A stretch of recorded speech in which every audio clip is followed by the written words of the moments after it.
Okay, good morning mga kamanakski. Tapos na tayong magkape. Tapos na tayong magpakain ng ating mga alagang manok. So, andito tayo ngayon sa ating bagong area, ano? So, nalinisan na rin, nabawasan na yung mga basura at yung mga dahon dito. Dahil nagsunog tayo kahapon, no? At eto na nga, no? Meron na tayong bagong area ngayon, no? Medyo lumaki yung area natin ngayon mga kamanokski. At ang kabuuan nito ay mga 300 square meters. So medyo malawak. Yun nga lang, kasali yung kanal. Kasali yung kanal mga kamanokski. Pero okay lang yan, wala namang problema. Ano naman yan, summer. Ang mahirap pag dumating na yung tag-ulan. Okay, so pakita ko sa inyo yung kabuuan ng kamanokski, ano? So bago ang lahat mga kamanokski, bago ko ipakita yung kabuuan ng ating area, shoutout muna, no? Shoutout muna kay Sir Alakdan Game Yard. Yun, bago nating kaibigan, Sir Alakdan Game Yard, maraming salamat sa iyo sa pag-shoutout, no, sa ating YouTube channel. Paki-suporta rin po si Alakdan Game Yard, no? Mahilig din po siya sa sabong. Marami kayong makikitang magaganda at inspirasyon, no, sa kanyang mga vlog. Yung huli yata niyang video ay yung umattend siya ng expo, no? So may mga pinakita siya doon, pinidyo siya doon at ang gaganda. Okay, so paki-bisita po yung kanyang YouTube channel at paki-suporta. Alakdan Game Yard, mga kamanokski. Okay, so babalik na rin natin itong camera natin. Papakita ko pala sa inyo yung yung mga nagawa namin kahapon, yung mga trinabaho namin kahapon, no? Ipapakita ko sandali sa inyo. Balik na rin na natin tong camera natin mga kamanokski. Okay, so dito mga kamanokski ay natanggal na natin yung dating dito, no? Yung dating mga yero na nakabakod dito. Yun. So natanggal na siya. Kaya mukhang maluwag na, no? So yun yung pamangkin ko na nakuha kong maglinis dito sa ating nirentahang lote. So etong kulungan natin na to, i-open natin yan. Bubuksan natin para dyan din sila uuwi at patutulog. Simulan ng paglilinis. Lumawa dati niya no maikadagita niya. Gusto mo hamot siguro nga dumanon to jay ligi jay manok ang ganat tatalang man eh. Kita ata ko at kano tinakita da nga ulag dito eh. Okay, so muna? Linis muna mga kamanokski. So mula rito mga kamanokski, yan na yung boundary ng namin, no? Ng lote namin. So yan na lang yung natitira na space na gagawin ko sanang extension, kaya lang maliit talaga, no? Dahil ang dami na nating manok. Yung sisiw natin mga kamanokski ay umaabot na ng mahigit 100. So marami. Tapos meron pang mga napipisa. So from this, no, mula rito sa kahoy na to, yan. So 300 square meters yan lahat. Maluwag na mga kamanokski, malaki na. Gagawin lang natin itong galaan ng ating mga manok para hindi sila pupunta ng kalsada, no, doon sa harapan ng bahay.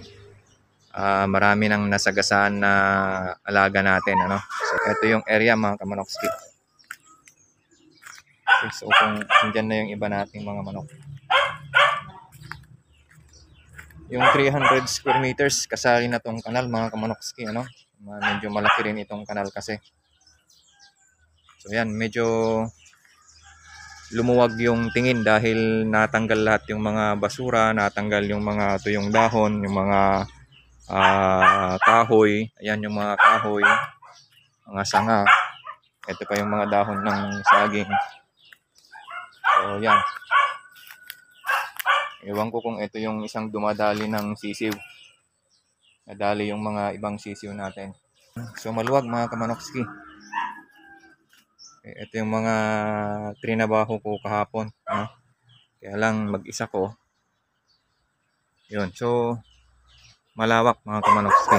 May mga tratrabahuin pa dito. Maantala yung ano natin, pagpapaayos natin dito dahil pumunta ng Manila yung ano, pamangkin ko. At eto, marami pang mga sanga-sanga dito na kailangang tanggalin. Yan, masukal yan. Kung minsan umaakyat yung mga daga, no, sa kabilang bahay. Hindi lang naman daga yung magaling umakyat, pati ahas marunong ding umakyat. Okay, so yan mga kamanokski ang kabuuan ng ating area.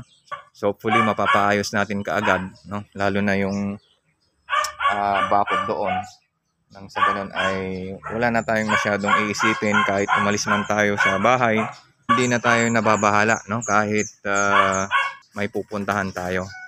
Update ko kayo sa sa mga sisiw natin, ipapakita ko sa inyo. Maipit. Ang ginagawa nito, bakit maipit? Natali yung paa. Yun, natali nga.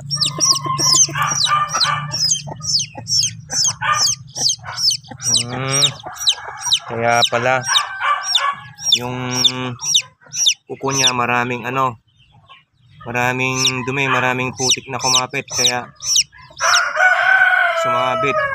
So yun, natanggal na natin. Okay, so yan sila mga kamanokski, may dito, may 25 heads. Yan. 25 heads yan, mga crosses, karamihan na dito mga crosses, no? Black Australorp tsaka Rhode Island Red. May second batch tayo doon na puro itim. Papakita ko rin sa inyo mga kamanokski. Katabi nito, may mga sisiw din tayo dito na mga na to, mahigit 2 months old. Mga Shamu Hulo, may crosses na din. 13. So 13 yung nandito. Tapos dito naman, kabatch din nila. Yan, mga Shamu Hulo din. Ang gaganda mga kamanokski. Ang titikas nila. So dito mayroon tayong 7, no? So 25 plus 13 plus 7, so 47. So mayroon din tayo dito mga ayam simani. May 5 ayam simani dito. 14. So kayo nang bahala, do the math. 25 plus 13 plus 7 plus 13. Yon. Meron din tayo dito 10 piraso na mga mistiso. Meron pa tayo dito So ito yan, mga Black Australorp na pure tsaka Rhode Island Red na pure. So ito 5. May 4 pa dito May 4 dito na mga Shamu Hulo din. Wala na ako sa bilang. Tapos meron din dito na mga hulo din Yan. 2, 4, 6, 7 na mga hulo. Ito na yung second batch natin ng mga crosses sa Black Australorp at Rhode Island Red. Marami sila mga kamanokski. Kaya lang may mga deform, may paisa-isang mga deform dito. Ang ganda nilang tingnan mga kamanokski, puro itim. Pero magbabago rin yung magbabago pa yung mga kulay nila kasi crosses na sila. Ilan ba? So hindi ko pa nga nabilang 20 yata sila, 20 o 21. At meron pa tayong napipisa doon sa loob ng incubator. So ngayon mga kamanokski ay hindi pa tayo gaanong nagbebenta sa ngayon. Kasi nagpaparami tayo. Kung magbebenta tayo ngayon, walang matitira sa atin ngayong taon at hanggang next year. Magpaparami tayo ngayon mga kamanokski para next year hindi na tayo yung agad na uubusan. Okay, so yan yung update mga kamanokski. Maraming salamat sa lagi nyong pagsusubaybay sa ating YouTube channel. At kung napadaan kayo sa ating YouTube channel mga kamanokski, please do subscribe, Kamanokski Backyard. At pakipindot na rin yung notification bell nang sa ganun ay lagi kayong updated sa ating mga bagong video. Maraming salamat. Ingat-ingat po tayong lahat. God bless.